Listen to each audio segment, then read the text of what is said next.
पाऊस सध्या बरसत असल्यामुळेच नदी ओढे ओव्हरफ्लो झालेत, त्या देखील बातम्या आपण बघूया। सततच्या पावसामुळे पंचगंगा नदीच्या पाणी पातळीत वाढ। पंचगंगा नदीची पाणी पातळी 17 फुटांवर। कोल्हापूर जिल्ह्याच्या धरण क्षेत्रात पावसाचा जोर। सांगलीमधील येरळा नदी पावसामुळे दुतडी भरून वाहू लागली आहे। खानापूर तालुक्यातल्या वाझरमधील येरळा नदीचं विहंगम दृश्य कॅमेऱ्यामध्ये कैद।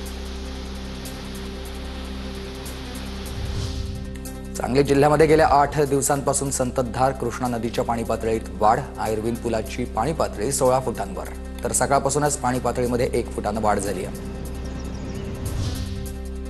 मुसळधार पावसामुळे पुण्यामध्ये भीमा नदीला पूर। रात्रभर झालेल्या पावसामुळे बंधारे पाण्याखाली। प्रशासनाकडून नदीकाठच्या नागरिकांना सतर्कतेचा इशारा।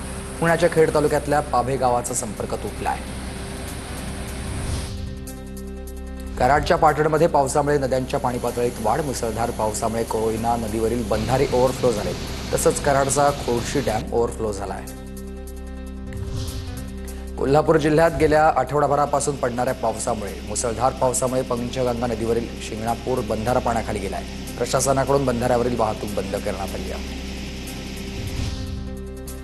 अहिल्यानगर शहरासह जिल्ह्याला जोरदार पावसानं झोडपलाय। सीना नदीला आलेल्या पाण्यानंच रात्रीपासून नगर कल्याण महामार्गावरील पूल पाण्याखाली।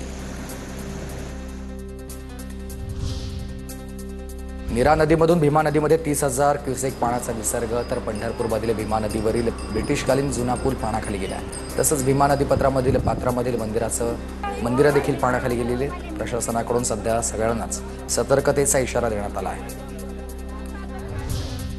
उजनी धरणामधील ढगफुटीचा एक व्हिडिओ व्हायरल होतोय। करमाळा तालुक्यातल्या बिटरगाव मधल्या युवकांनी काढलेला हा व्हिडिओ व्हायरल झाला आहे।